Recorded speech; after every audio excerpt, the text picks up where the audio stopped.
Good afternoon and welcome to our Zambia Election Dialogue series, where we'll be focusing on latest developments and events surrounding the upcoming elections, which are due to be held in Zambia on the 12th of August. My name is Chris Maroleng, and I am the Executive Director of Good Governance Africa, which is a research think tank that is based in Rosebank, Johannesburg, South Africa.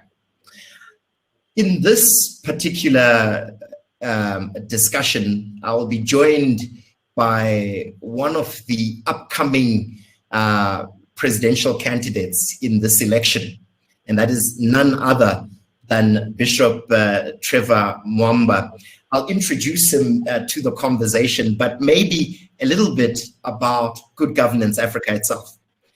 Good Governance Africa, as you might know, is an applied policy research think tank that is focused on promoting good governance across the African continent. And we do so through our research deliverables and, of course, through lobbying directly both public and private sector partners to engage and follow this concept of good governance.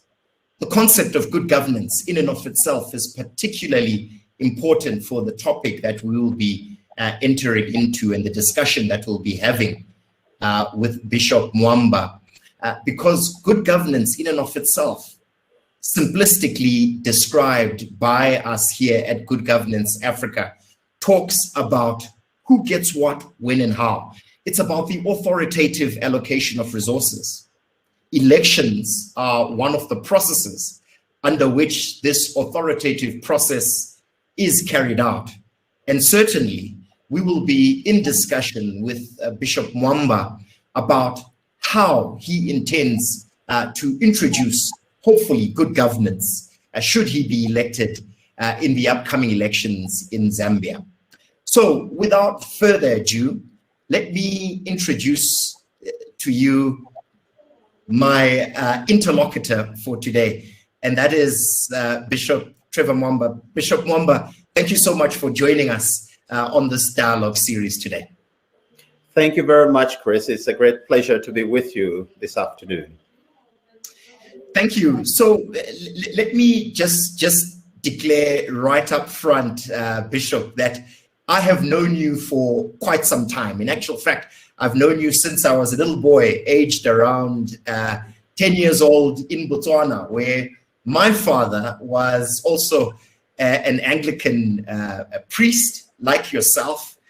And you had just come into Botswana at the time as the legal advisor to the Archbishop of Central Africa, Khotso Makudu, and also as his chaplain, as I came to know you at the time.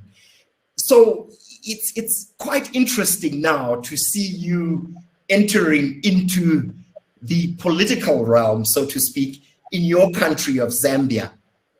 Why, Bishop? Why would a man of the cloth, so to speak, enter into politics?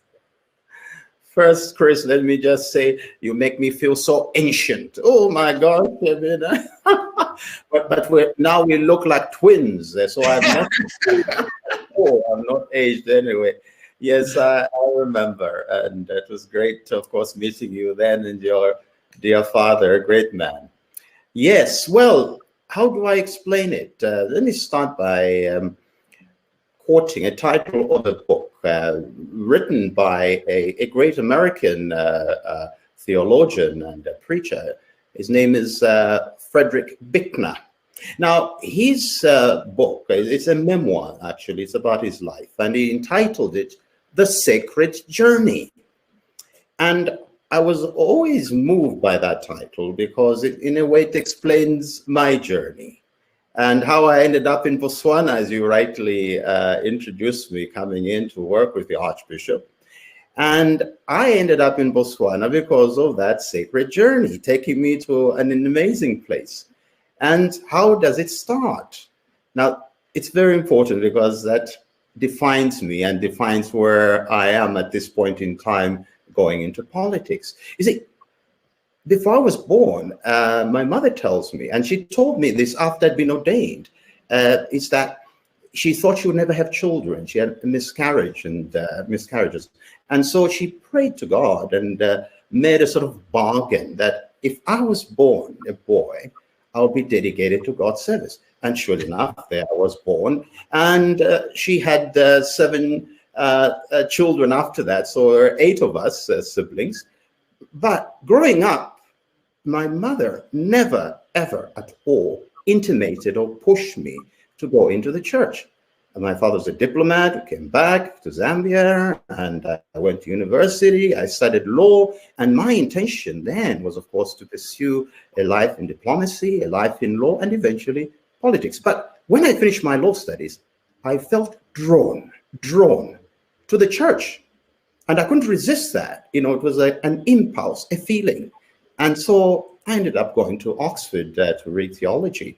And I was ordained at St. Luke's, Chelsea in London. And then I came back to Zambia. And that's where it begins. So when I arrived, and this is what happened, I went to see my mother where she worked at the University Teaching Hospital. She was an administrator there. And I sat opposite her, dressed in my clerical attire. And she looked at me, and this is what she said. She said, "Oh, my son, I am so happy that you're a priest. Because you see, before you were born, I asked God that if you would be dedicated to his service." And then she said this, "And now I am so happy I can die a happy woman." And tragically, Chris, within a year, my mother died in a car accident. And then my life has been this sense of being directed, this sacred journey. So when I ended up in Botswana, it was precisely because of that. Archbishop Makudu was then the Archbishop, knowing me, appointed me and all the other bishops to be the legal advisor and secretary to them. That's how I ended up there. Now, how does it take me into politics? The same thing. This sacred journey has been one which has enabled me to meet amazing people, great leaders, great thinkers, entrepreneurs. And it has formed me all these many years, to the degree that here I am because I have felt that same pull, that same draw, that God who allowed me to go into the church has now pointed me to this direction, saying, this is also part of your sacred journey, your sacred ministry.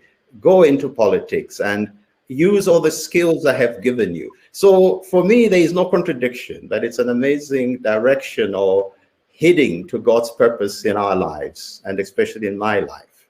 That's how I end up here. Fascinating, Bishop, especially this reference to a sacred journey. But I would argue that the journey that you are going into right now is taking you into what would be described as a very murky area of social life, and that is politics. Are you ready for this, Bishop? Absolutely, totally ready. In fact, I think all my life I've been prepared for this. But then you see, it's a definition. You use the word murky and all that, and it says, is politics really murky? My view is that no, politics is not murky. It is the people within it who make it murky. Politics on its own, it's a very honorable and noble profession. It's about service, truly defined. And the great politicians, and these are some of the politicians who I have met in my life, have been very noble people. I mean, take, for example, in the context of South Africa, when we think of the great leader, Madiba, President Mandela, what sort of person he was. We wouldn't define him as murky in any way, you know, involved in the murky. No, but he was out to do good. You think of others just right now, our beloved president, the founding father and president of Zambia, Dr. Kenneth David Kaunda, who recently died. Now, here's a great man of integrity, of service, and we wouldn't describe him as murky, but all these people brought something of their character, of their integrity, of their principles. And that's what I see in my case, that entering into this profession, it will be adding value. Let me say something in the context of what a French poet, his name is Charles Péguy, wrote. And he has a poem entitled God's Dream. It's a beautiful thing. But elsewhere, Charles Péguy said this, that everything begins in mysticism and ends in politics. Yes. And by that, what he meant, and he was a Catholic, a devout Catholic, what he meant was that, you see, to be engaged in politics, and politics is about life, it's about people, one must be engaged in God's love. It is God who embraces everything. So when you are embraced by this love of God, then you find your concern about the way things are out there. And that, in a way, informs your outlook to politics. It's about service. And when you think about it, that's what Jesus Christ was about. That Jesus comes in our midst. He's a God showing us how things ought to be. Love God with all your heart, with all your strength, with all your mind, and your neighbor as yourself. Do unto others as you like them to do unto you. So politics is about being good to one another and living those moral values. So that's how I see it, that no, we need to bring into politics this morality, this true sense of service, of improving the livelihood and living standards of others. That's how I see it. So it's a great challenge and a great adventure for me. Indeed, what an adventure. But others might actually, especially your critics, say that you are coming into this adventure from a very elite or elitist perspective.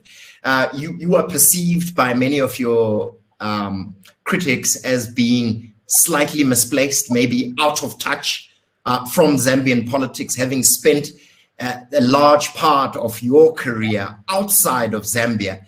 And therefore, many are asking and criticizing the fact that maybe you are doing this simply for power or for the status and the accoutrements of power that come with running for such high office. What's your response to that, Bishop? Oh, not at all, not at all. I think first, I'm a churchman. I come from context of the church. And as I mentioned earlier, my initial training, my profession, of course, was law. So I could have gone into law and made money, and I could have gone into business and made more money, you know, all that sort of sense about status. But no, I chose to pursue a path, the sacred journey path of service for God's people.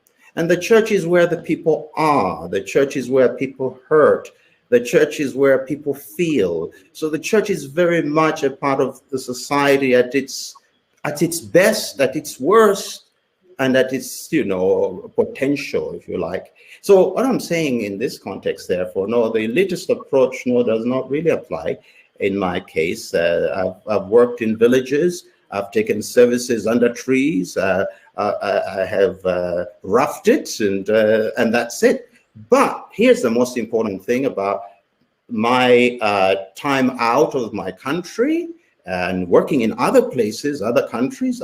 I was in Botswana, as you mentioned, but I worked in England and in Europe, and I've been in many places. But it's about exposure, but it's also about the network that I have built up and the people I have interacted with, that I'm bringing all this back to Zambia. And my network with all these people remains. There was a time, actually, when I worked for Standard Chartered Bank. So in the financial world, in the banking world, at a very high level, I mean, I did 3 different roles as the head of legal and compliance and head of corporate affairs and secretary to the board within Botswana, within Africa, and of course in England, as I have been exposed greatly. So I bring all this back, and this will be very beneficial to my country, to my people, to have a person with such a network. So that's how I see it. Interesting perspective, Bishop, particularly when you consider the fact that the very same critics then would look at the political party or movement that you have chosen to be part of, which is that of UNIP. As you would be aware, and I'm sure you'll tell us a little bit more about this, UNIP is seen as being the party of liberation in Zambia, having been the party of the founding president, known as the father of the nation, the late great Kenneth Kaunda. However, in the latter periods towards the transition away from UNIP to the MMD, accusations were made that the economic policy, and in actual fact, the moral standing of UNIP as a legitimate party had suffered significant demise and decay. How do you respond to this? Why UNIP in the first place? And what do you say about this criticism of UNIP as a spent force, a political movement that has lost its way in contemporary Zambian politics? Everything has its context, Chris. And yes, you're right. Of course, UNIP is this great party. It's a liberation party which ushered in Zambia's independence. And we must begin there in terms of its greatness, that this is the longest political party in Zambia. And it is the party of all parties, if you like, in the sense, in terms of the liberation dimension, after independence, President Kaunda was a Pan-Africanist. And he opened the country because of his Pan-African view of life to all the other liberation movements to come and headquarter in Zambia.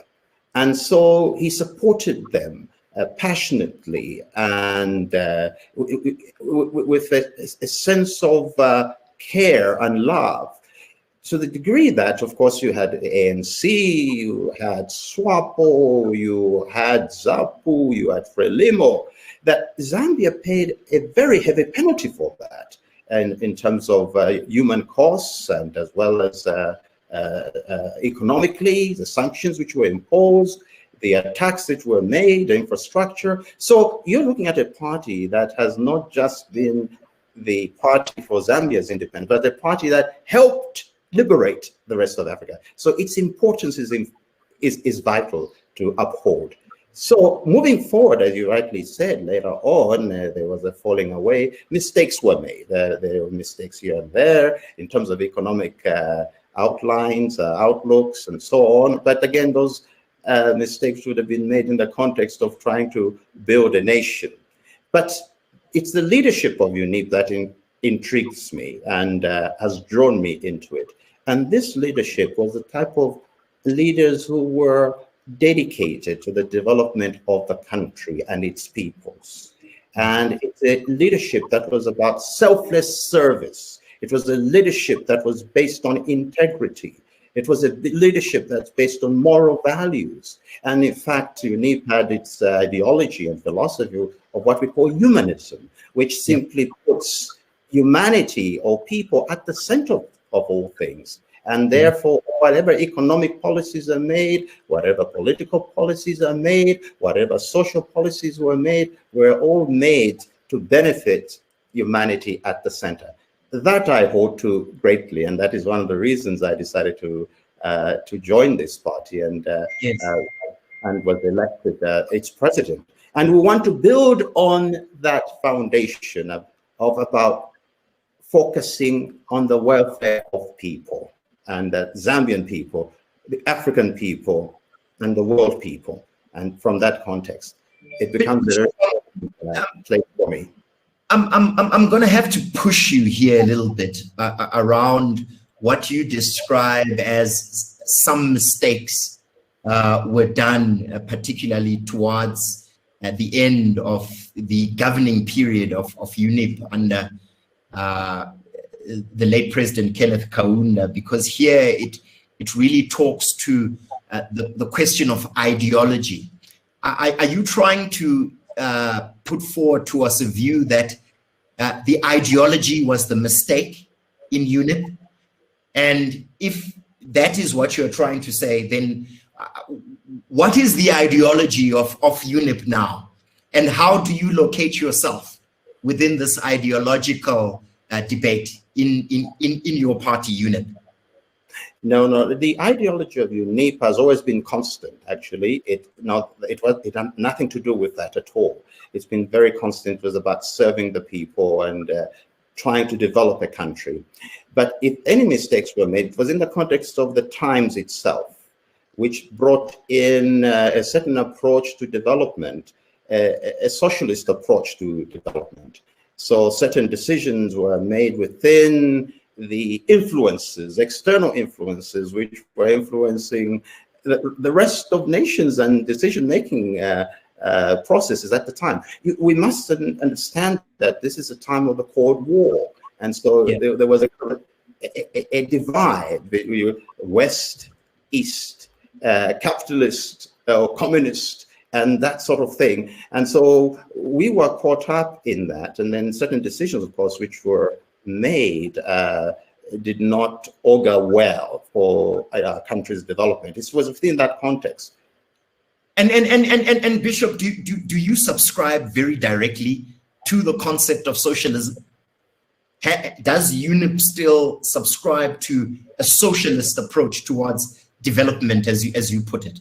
Not at all. I think UNIP's position and my position going forward was always a pragmatic one. You see, when we talk about decisions that have been being made at the time, take, for example, the building of the Tanzara Railway.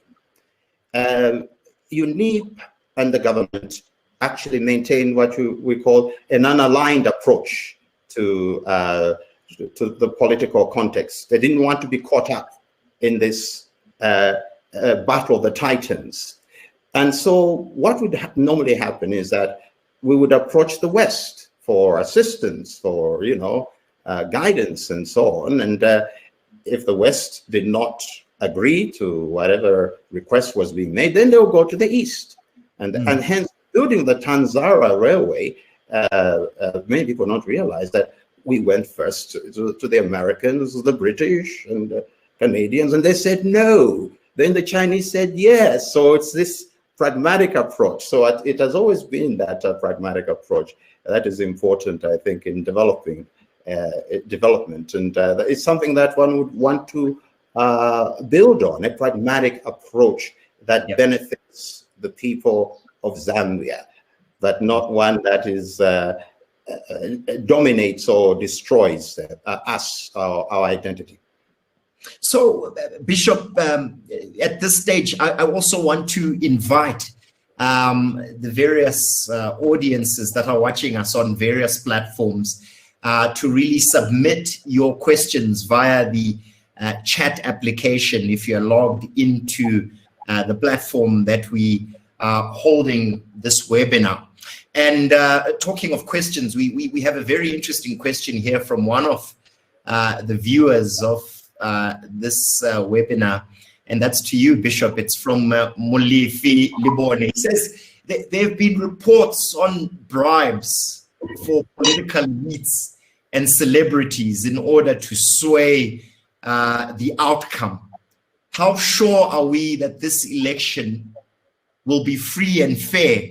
And I think what he's also saying there, Bishop, is that you are also not one of those alleged political elites that have been bought off by one or the other dominant political force in your country. I hear you. Look, I think in any context, it's always about integrity.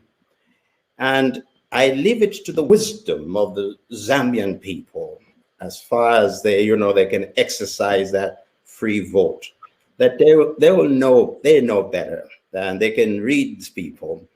And so I'm coming in as this, and this is what I am. I'm a churchman. I'm a person of integrity, of honesty. I have no monies. All my life has been about serving God's people. So I come in squeaky clean. And by that, it means that I shall also ensure that my policies are about being squeaky clean. I shall ensure they're about transparency. I shall ensure that the Zambian people benefit from a wise leadership, a an understanding leadership, a competent leadership, all that. So I'm coming in from that context. But in context of people being bought here and there, people know these things and people can read between the lines. And so I would say, well, here you have a candidate who is squeaky clean. No matter how much you try to dig into the past, into the closet, you'll find nothing corrupt. And that's what we must be about. Incorruptible. Incorruptible, squeaky clean. Let's talk a bit about some of those policies that you refer to, that you are most likely to engage in should you be elected as president of Zambia through this election. And let's start off with economic policy. We are aware right now that Zambia faces a significant public debt issue. And that public debt issue has seen Zambia actually defaulting in its payments of its debt to the IMF. We recently heard about this in November 2020, where it was announced that Zambia had defaulted.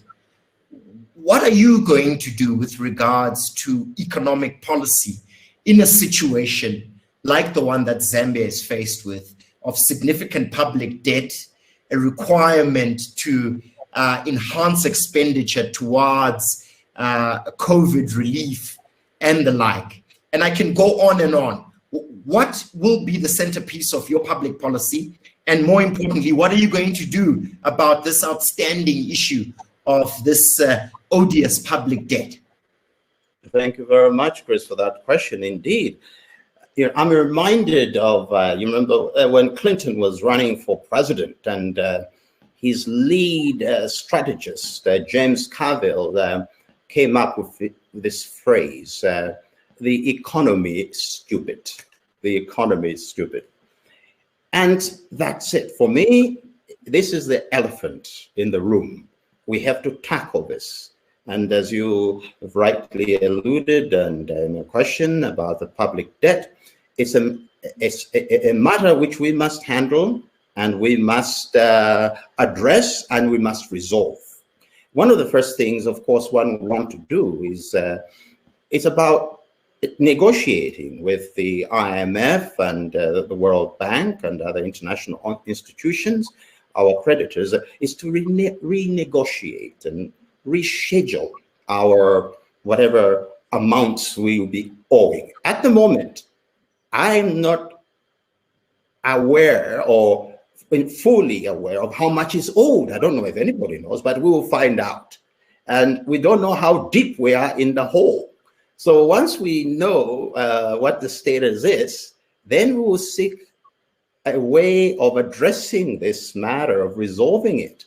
And we will do so, one, in the context of absolute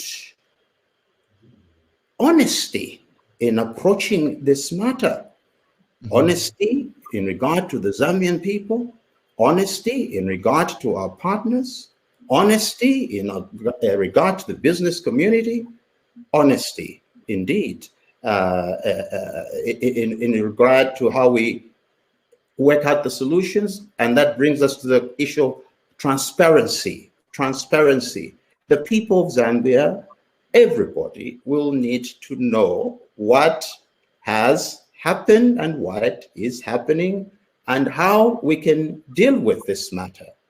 Yep. Transparency. Then, of course, we want to get back to what I alluded to in terms of renegotiating, rescheduling. Approach it in the context of the best faith negotiations. No backroom deals, no cutting corners. But everybody should know that this is where we are and this is how we must go about solving this issue. So the economy becomes very paramount to me in terms of resolving this. And we will be able to do it because Zambia, as many people know, and all our creditors and partners, is a very richly resourced country. It's endowed with minerals and with so much wealth that we should not be where we are. But we will do it together. And I think the other important thing in addressing the whole economic thing, and in my view, is get the best minds to deal with this.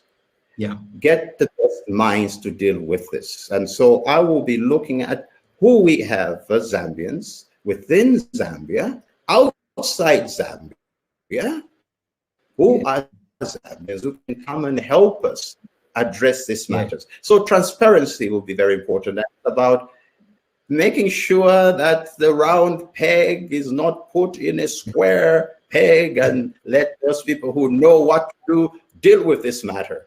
We'll provide the foundation. Very, very comprehensive responses, and really clearly indicating a move towards a more transparent and accountable administration should you be elected into office. However, we've got a great question here from a colleague of mine known as Lloyd Coates, and he says, what if austerity measures are the ultimate requirement from the IMF? Are you also of the ilk of leaders who say what is required to address this issue is to tighten up the belts, austerity, and really to see a reduction maybe in public expenditure and things such as welfare and the public sector wage bill? What's your perspective on that? That's a very good question. Remember, in the context of renegotiating, rescheduling, and that process, that's where we'll be dealing and handling those matters. I think what we need to arrive at as, as creditors and other partners or stakeholders is that we need to arrive at a solution that benefits everybody. We don't want to be tightening belts, and people are people. And especially the poor. I mean, if you tighten the belts on the poor, you kill them off. So it's about negotiating in a transparent and honest way. And that is a matter I would have to address, faced with, knowing the extent of what needs to be done. Of course, then we will have to implement those measures that are necessary for us. It sounds like you're unwilling to make the tough decisions around austerity. Oh no, that's is that what you're saying here? That you are unwilling to take such steps if it's around the economy? Well, we would have to take those tough measures precisely to get ourselves out of the the hole. And if it means curtailing whatever is necessary, we shall do that. We would look at reducing the government workforces and all that, and make sure it's efficient, it's lean and efficient and competent. Yes, we would do the necessary things, but I'm saying that answer to the question, it's in the context of how we arrive at that. But we will not. We shall bite the bullet, and we shall do what's necessary. There are many ways. In fact, as I look at Zambia, as I mentioned earlier, in terms of its resources, I mean, look, we've got the copper dimension.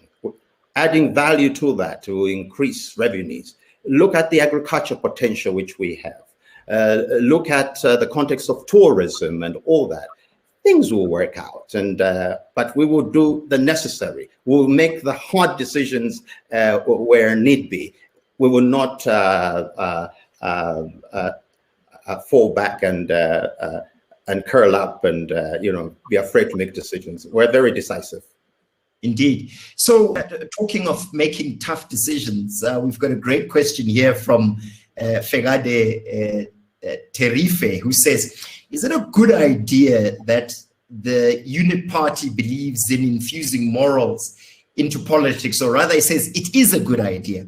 But at the same time, I heard the bishop saying UNIP is pragmatic. May I ask him, therefore, where the right balance is? And I imagine here that he's talking about where is this balance between pragmatism and this moral approach, this enhanced transparency and accountability to the people that you talk of. Where do you draw the line, Bishop? It is in getting things done. Let me give you two quotations in answer to that question. One is our good Lord once said, you must be as wise as a serpent but as gentle as a dove. Yeah. Those two. That's very important. As wise as a serpent, but as gentle as a dove. And then one of the great Chinese premier, I think it's Deng, who said that he did not care whether the cat was white or black as long as it caught the mice. So in the context of morality, I mean, this is exactly, morality in my view is about values, it's about principles. And these are values which guide us to achieve greater heights and greater service. And it's about being fair. And when we bring that in politics, it's about enhancing the role of politics in making life better for all, in allowing the people for which we are there as politicians to serve to have a greater say in terms of, democratic ways of making decisions. And so morality dictates that. It's about wisdom. It's about enforcing right ways. But it's about doing the right thing. And without morality, you cannot do the right thing. That's how I look at it. Great. So, Bishop, let me bring you back to something more here on the ground, if I could call it that, which is the upcoming elections on the 12th of August. You'd be aware that let's call it your political opponents and rivals, particularly the Patriotic Front, led by the incumbent President Lungu, and indeed the other opposition party led by a man popularly known as H.H. Hichilema, did particularly well in the last elections, to the extent that it was seen as really a two-horse race between these two parties and these two political protagonists. Now, you've come into the fray, maybe somewhat late in the day. Do you really think you stand a chance against these political giants, if I can call it that, in Zambian politics at these upcoming elections? Oh, absolutely. I stand a very good chance. In fact, the political landscape in Zambia, as you rightly pointed out, has been between these two political giants, the ruling PF and the leading opposition, UPND.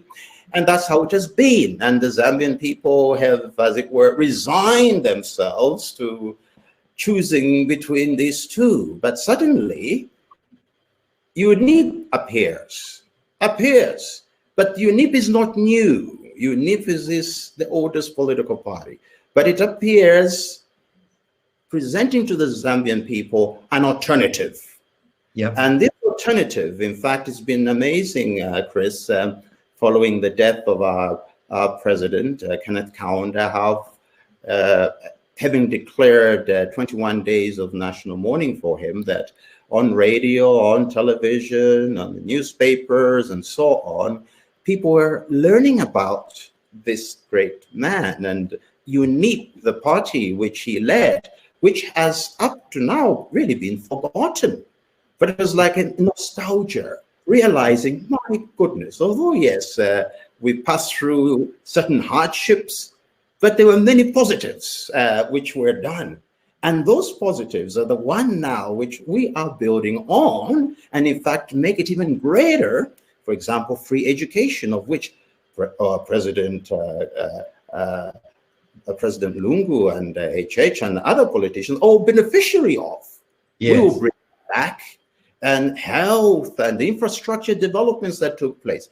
Anyway, the short and for is that now people begin to realize that, in fact, UNIP did these things, and we have the experience, and we shall do it. I'm walking in those great footsteps to achieve even greater things, a greater economy for Zambia. And so, yes, it's not too late in the day at all. It's never too late. So the Zambians now have an alternative. There's no need to choose between this. There's a new item on the menu, very delicious. So I'll take your word for it, Bishop, about the taste of UNIP. But you know, really coming back to more concrete things. some observers of Zambian elections in particular are concerned about whether these elections will be held in a free and fair environment. And in actual fact, another colleague of mine, Dr. Craig Moffat, asked this question. He says, Bishop, do you have any concerns about SADC not deploying an election observer team due to COVID concerns? Are measures in place to mitigate against potential election abuses? I think he's being very diplomatic. Fraud, Bishop, vote rigging, is this a concern, or it's not something that you're worried about? Well, at one level, Chris, you see, this is not the first elections that are being held in Zambia. We have a very positive record of elections in Zambia, starting with 1991, when the then UNIP government was voted out, and a new party, MMD, came in. Going on to 2011, when the then party in power, MMD, was voted out, and a new party came into power, PF. And now we're here in 2021 when the elections are taking place. So it's arguable to say that, no, we do have a track record of elections being held and government changing hands and peace prevailing. And so we want the same thing to happen this time. But what one could say is, yes, I think even it's something that I would build on, is that democracy is for the people, and all democratic rights must be exercised to the fullest. In this context, I mean that, for example, the Zambia National Broadcasting Services or other government-controlled media houses and so forth should be free for all other parties and given the same airtime, and in order to build and to nurture this democratic process that is ours. So we would want to enable that. But as it stands now, as things are, we believe in the wisdom of the Zambian voters who have exercised it in many ways, that yes, no matter how much there may be attempts to rig or twist things, it will not prevail. So it sounds like you are relatively comfortable that the electoral playing field is balanced enough to allow for the will of the people to prevail at these elections on the 12th? I'm not saying it's balanced enough. I'm saying that no matter how people may try to unbalance it, I believe in the resolve of the Zambian voters, that they understand and that they know that, in fact, going forward, we need to build a democracy in Zambia in which it's a level playing field. But our people, the voters, are resilient to see through these machinations. But going forward is something that should be free and fair for everybody, that we shouldn't even be talking about it now. Indeed, Bishop. However, if I may ask you a very direct question, what do you think your chances are at the polls? When I say your chances, I'm talking about yourself as the presidential candidate, and of course the chances of UNIP as a political party, since this is a general election. How do you view your electoral fortunes, if I could put it that way? Thank you very much. Starting with the party itself, we have for the first time fielded some parliamentary candidates across the country, not in all the constituencies, but in a number of constituencies. We got councillors who also been fielded, and mayoral candidates and so on. So it's for the first time in, say, 20 years that we're really effectively taking part. We've been in the wilderness, or I should say fast asleep, but we have awakened fully. So now that's where we are, and we expect to definitely win some seats. Now, in regard to my candidature as a presidential candidate, I think I stand a very good chance, like anybody else. It's all up in the air, and God being our help, I think we will declare victory, and you shall be invited to the inauguration. So I think it's all open. Thank you for the invitation, Bishop. But, you know, if we just look at the mere statistical probability of that win, it's quite implausible, if I could put it that way. Maybe something short of a miracle, something in your space, then, Bishop. How do you respond to that? Because as we agreed, in the past, it was the two political parties that had been dominant, the Patriotic Front, and of course, Mr. Hichilema's own party. I think, look, as I mentioned, yeah, it was this two power players. Now the alternative is there.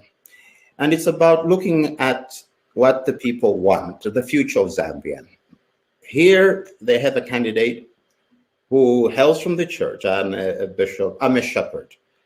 Zambia at this critical time needs a shepherd, a pastor, a unifier, a reconciler, a man of integrity, a man competent enough because he has all the skill sets which I have gathered from my various roles in life, a man with connections. So in short, as the Zambian voters go, they will be thinking about all that.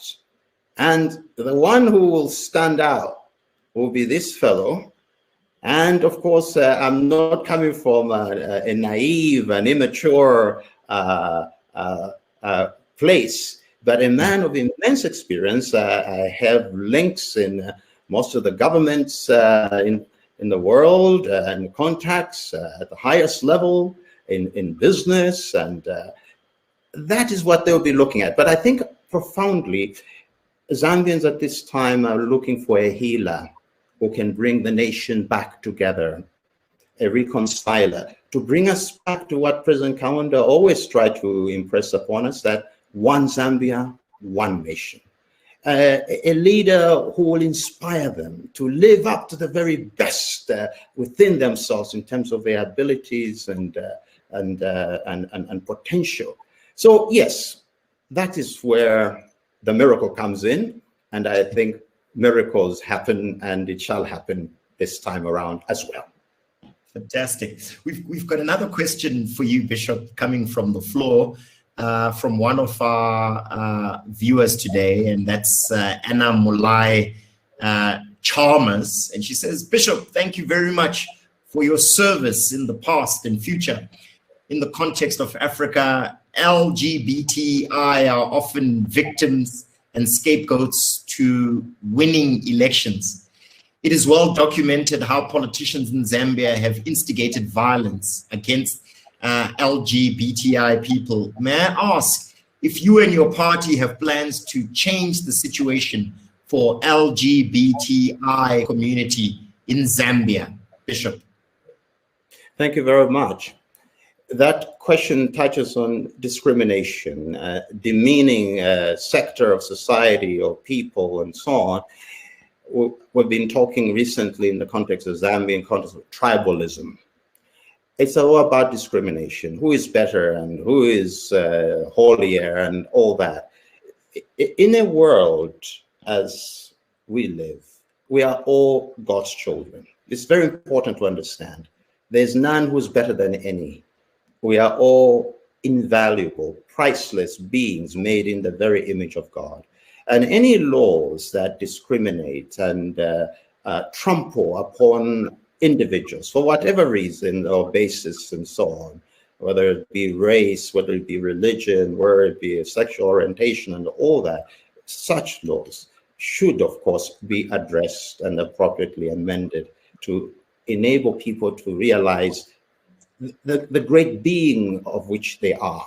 So that's our position. That's our position I stand on. Yeah, and in actual fact, it seems to be very much aligned to the position of the founder of your political party, UNIP, President Kenneth Kaunda, the late, because he talked of humanism as an approach towards understanding his engagement with communities, dealing with difference. Is it based on that, apart from your deep religious conviction? Do you also agree with this humanist concept that President Kaunda had? Yes, indeed. I mean, President Kaunda's humanist approach, in fact, it's a spiritual, it's a religious one. It's not the humanistic concept of, which after the Renaissance, which draws a line between humanity and anything spiritual. But no, this is built on, in an African context, Chris, Ubuntu. You are because I am. We exist because that's what defines our humanity. And so yes, we very much build on that, and we need to enhance that. We matter. And for me, that brings us back again to even a deeper understanding of, in terms of discrimination and all that, why we shouldn't, as I've alluded to again, it's a spiritual thing. We are children of God. God lives in each one of us. And so when I look at you, I'm not just looking at Chris Maroleng, I'm looking at a divine being in who embodies the mystery of life, God in you, God in me. And to respect you is to respect the Creator. And that's what we need to evolve towards. And it breaks down barriers, because we realize we're all one. And then to conclude in this context, diversity in life is a gift from God. We're enriched by difference. But that difference should not separate us. It should enhance the wonder in each of us towards the other, and the diversity in nature. So in life, it's not so much about how we should all be the same as how we should appreciate the diversity in life, which enriches us and makes us all special. And we need to live with that difference, but in a difference that is in the context of building us up together and appreciating life and nature together. Wonderful, Bishop. I'm cognizant of the time, so I must ask you this very sort of direct and pointed question, which talks about your fitness and that of UNIP to govern. Is UNIP fit to govern? Is Bishop Trevor Mwamba fit to govern? If so, why? Totally. UNIP is definitely fit to govern. And before I came to this space where I am and talking with you, of course, I had to contest the UNIP presidency. And I was elected as the UNIP president, coming to 3 months this month. And of course, now the presidency of Zambia is Trevor Mwamba fit to govern? Yes, absolutely. How and how can that be? Well, my whole life has been one framed in context of leadership. When we introduced me at the beginning, I was legal advisor to a great Archbishop Makudu. At the time, he was in fact the president of the World Council of Churches, the president of the All Africa Council of Churches, and many other international, and how was his secretary. So I am a person who behind the scenes have advised those who make decisions.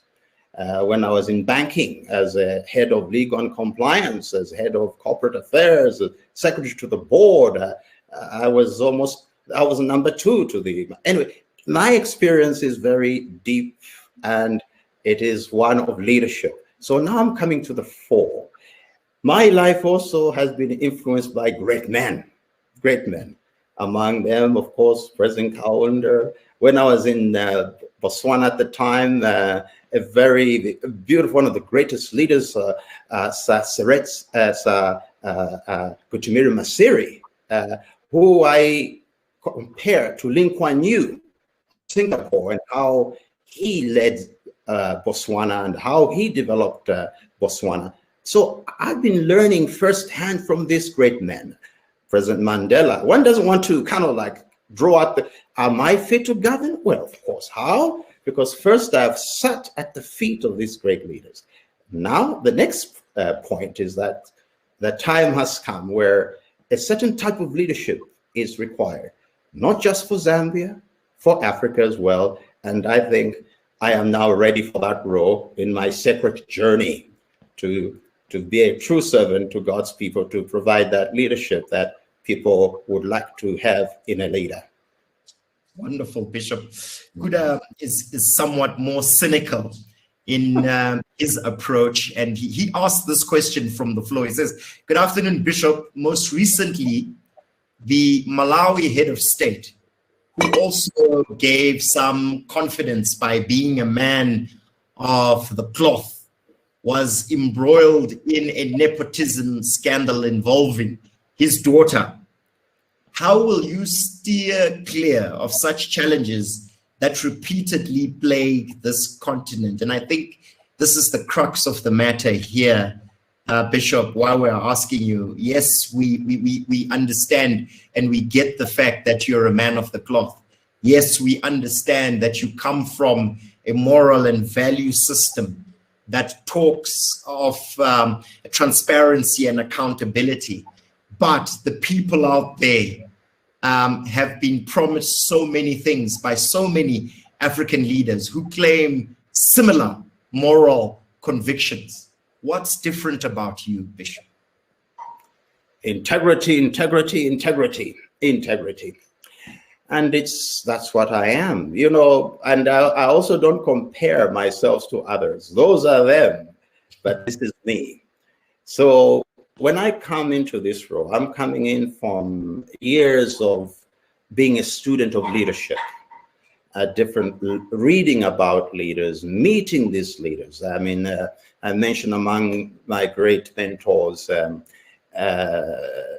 Sakitumi Masiri, Mandela, President Kaunda, but there's another interesting man who I met, and this was the former president of Tanzania, the late president of Tanzania, Nyerere, Mwalimu Nyerere. Talk about integrity. I even wrote a paper entitled The Art of Leadership. So that question is very important. I'm about integrity. I would not do something that goes contrary to what I have been. And so in the context of nepotism and other things, it's something which I would avoid at all lengths. So it's about going for the very best in terms of appointments and people who should be there. And not because you are my friend, no.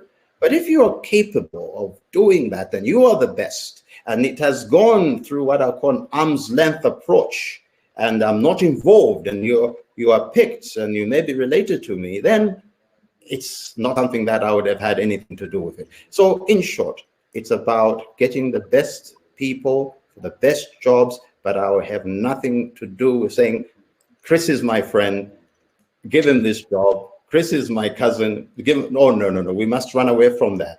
Get the very best. So basically my approach is one of integrity. My approach is also one of meritocracy. Let people be where they are because they are the ones who should be there. Indeed, one of the terms that come from the church is the concept of stewardship and sound stewardship.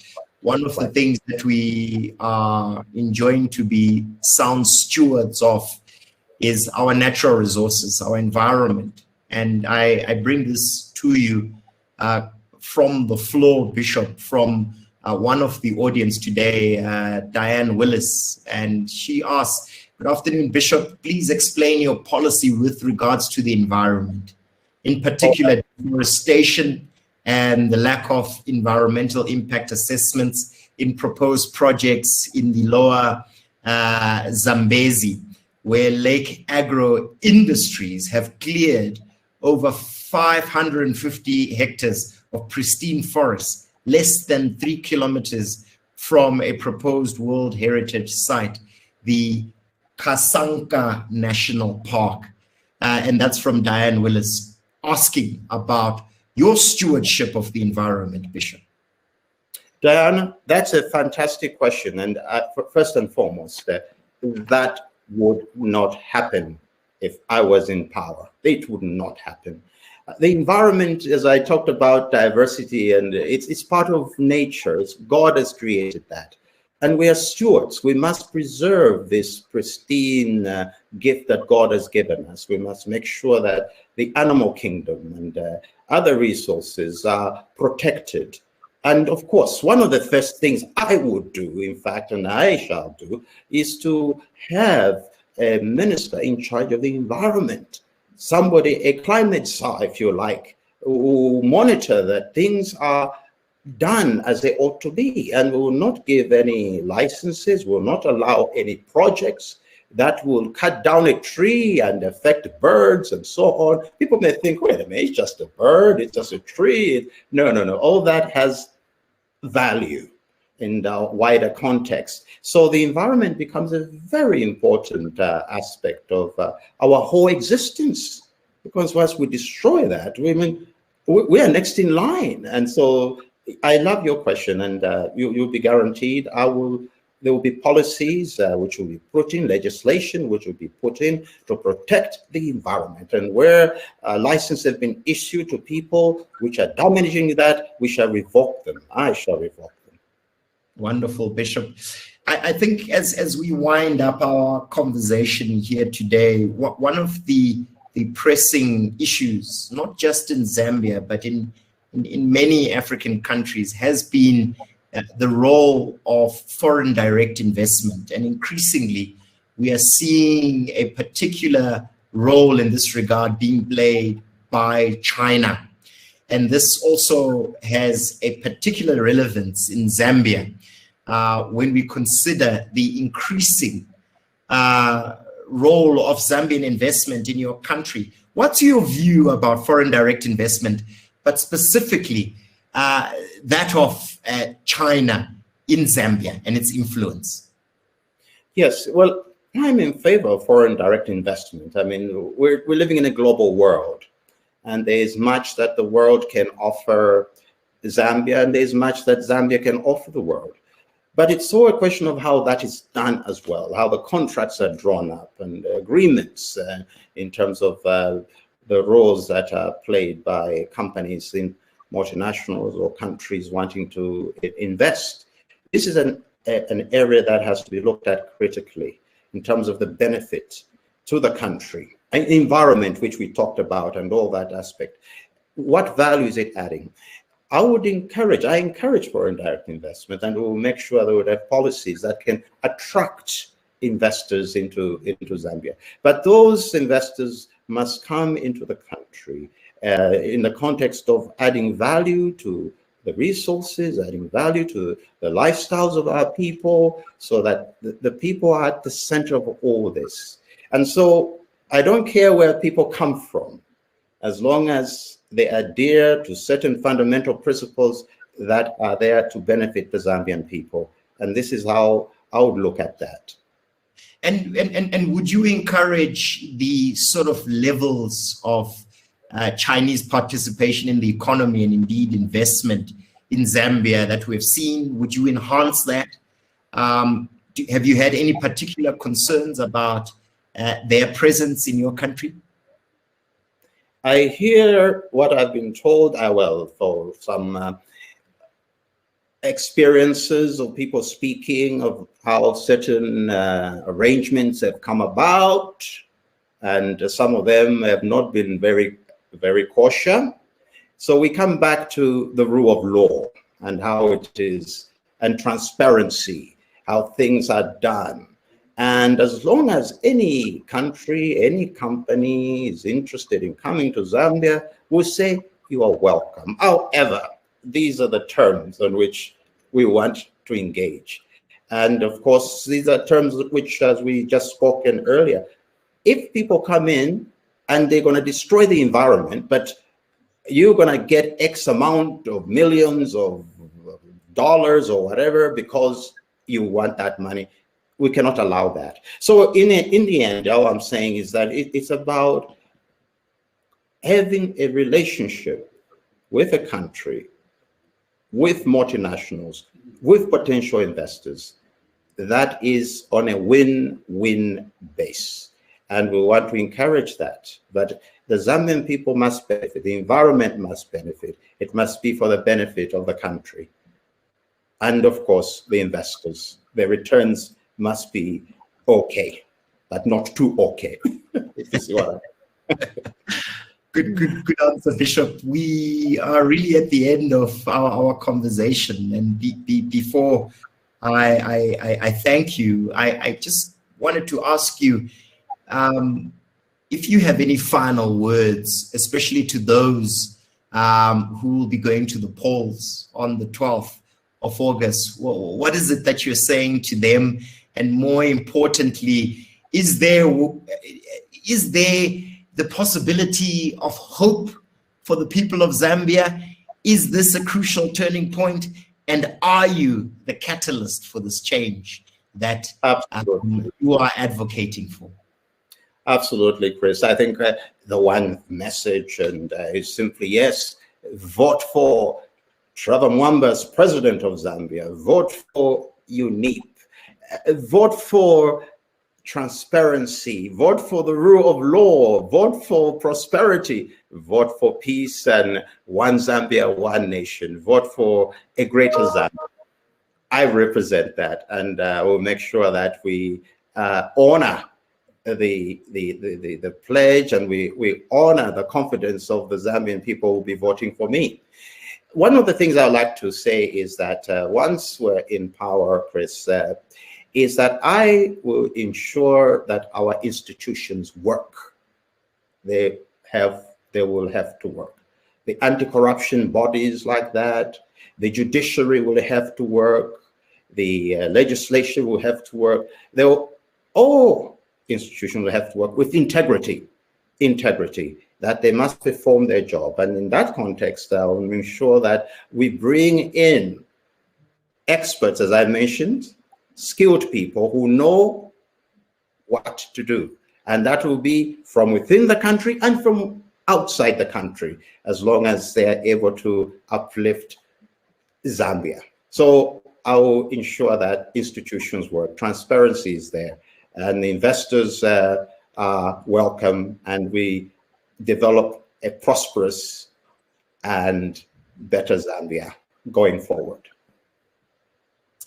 Bishop Trevor Mwamba, it's been a singular privilege and pleasure to have had this discussion with you. We wish you and UNIP all the best, and indeed the people of Zambia as you go to your elections on the 12th of August. Thank you so much for agreeing to this interview.